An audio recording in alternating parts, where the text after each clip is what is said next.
friends, boys, girls and animals, welcome back to an episode of Central Park Rangers where the playoff final is upon us. Fitness-wise, we're a little bit shaky after an extra time victory against Forward Madison, but it's all on the line today then. A promotion spot is there for the taking, and can we take it? Well, that's the big question. Firino, with 25 clean sheets this season, deserves to go up this year in my opinion. Two really good back-to-back seasons, still only good enough for a 6.9. Goalkeeper ratings, it's a new year, same old viewers. I'm not happy about it. Sports Interactive fix this. He shouldn't have a 6.97. I'm making a point of it right now. I mean, whoever needs to watch this from Sports Interactive, he should be getting a higher average rating with 25 clean sheets in 40 games, conceding only 21 goals. Why haven't we gone up automatically? It's a good question. But it shouldn't be a 6.97. It should be a 7.4 or something, shouldn't it? I mean, it's obvious it should be. Goalkeepers' average ratings are wrong. They're wrong. Whatever. I'm not in charge. Regardless of all of this, viewers, the game today, then, team-wise, there is some big news upon us. As we go to the team screen, you can see Segbers is out on the left wing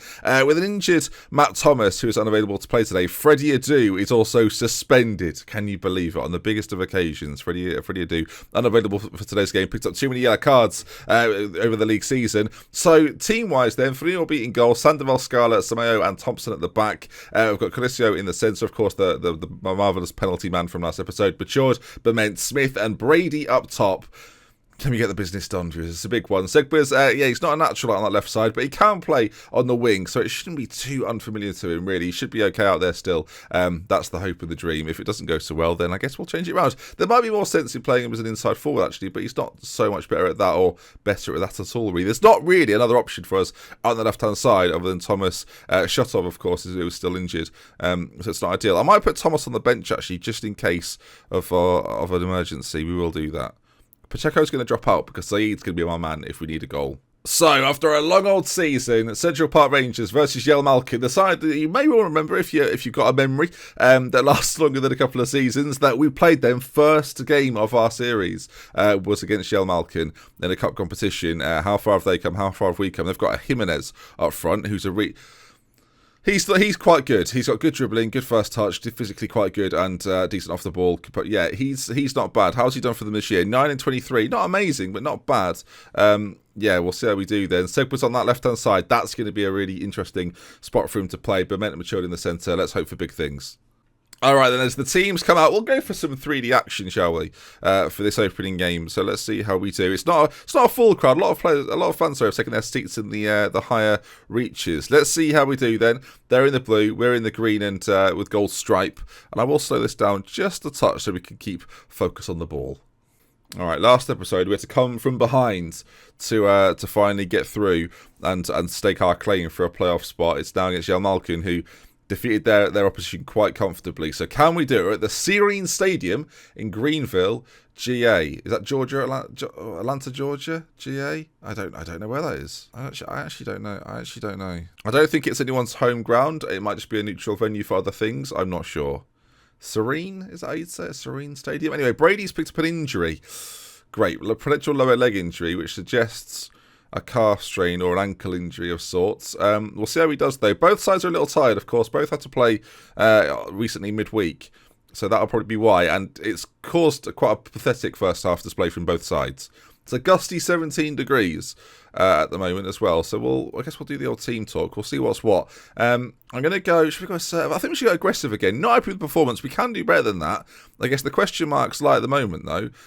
Is Chris Brady fit and ready to go again? I think he'll be okay for the first sort of half of this half. I guess we'll see how he does. Right, here we go. Brady stays out there for now. As there we see, can the midfield take over and make a difference? I think it's down to them today. Whoever wins the midfield battle should be the side that comes out on top. Where Segbers plays a corner, played in, Matured with a strike. Across the goalkeeper. It's a funny angle. It's on direct account from yesterday's penalties, or from the earlier episode of penalties, sorry. And TV mode. We'll go for that in the future. But you can see here, from the same angle that we just watched it in, it's knocked down. Scarlett finds Matured. And, he takes the cheddar. Lovely finish from him. That's what you want to see. And a 1-0 lead, the Central Park Rangers, early in the second half. This is important because I just think that with a club like this, oh my dearie old me, Carosio has performed magic. What a strike that is from him. Let me show that again in 3 dimensions, as we're talking about the fact that we're based in the centre of Central Park. There's a lot of press about us not succeeding last season, and that, my friends, is a strike that deserves a promotion. 52 minutes gone at the start of this half, 2 goals in 5 minutes. Look as if they might even be enough, you know. We've not seen too much from Jan Malkin so far. They've brought Escalante on, I think that's how you say it. He could be a danger. Garcia's come on for them as well. They've made all 3 changes. At what point do we get Zaid on for Chris Brady just to keep things ticking over? I think we'll do it now, actually. Zaid comes in then.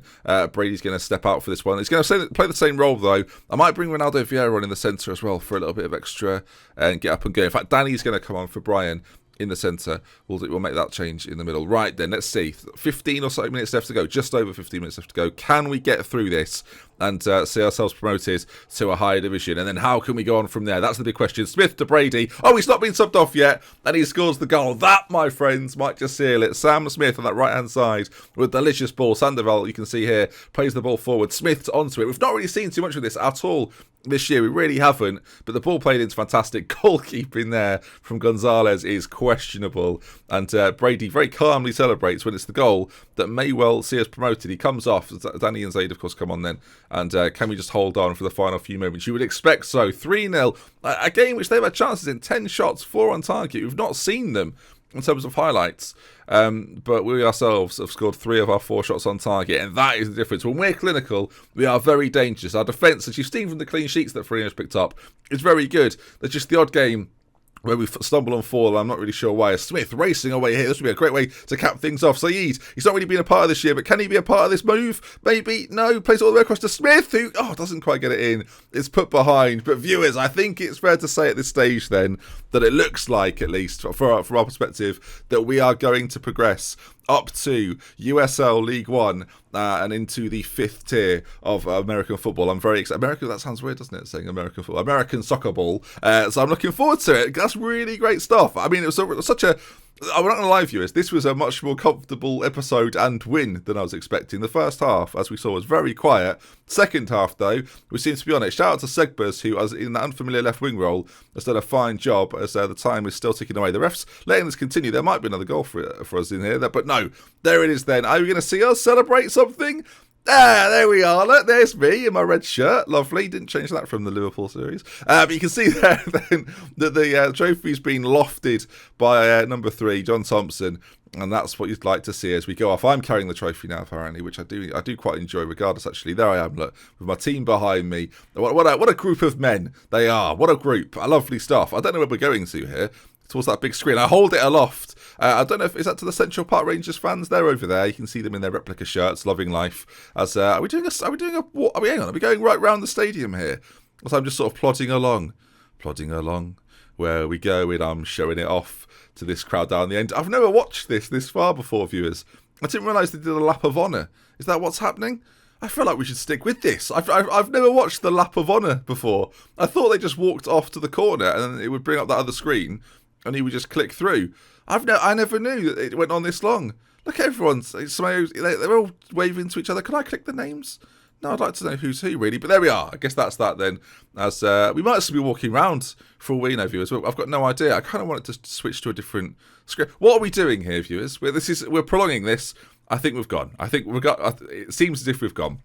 Right then, into the team talk. Passionately say, congratulations, boys. I was aggressive with them in this game, much like the last, and we've come out on top because of that. I don't know if that's entirely the factor, but I'm pleased regardless. Let's see then what occurs from all of this. Promotion has been secured. That's what you want to see. The pivotal match apparently was the 5-0 win over Tuxler FC, which I'm not going to lie to you, I don't remember entirely. Chris Brady's out for a few weeks. We'll have to see if he gets replaced in the summer. Of course, we're going to be able to attract a slightly higher calibre of players, so that's going to be exciting. An unexpected promotion. I'm not sure it was that unexpected. We did well last year.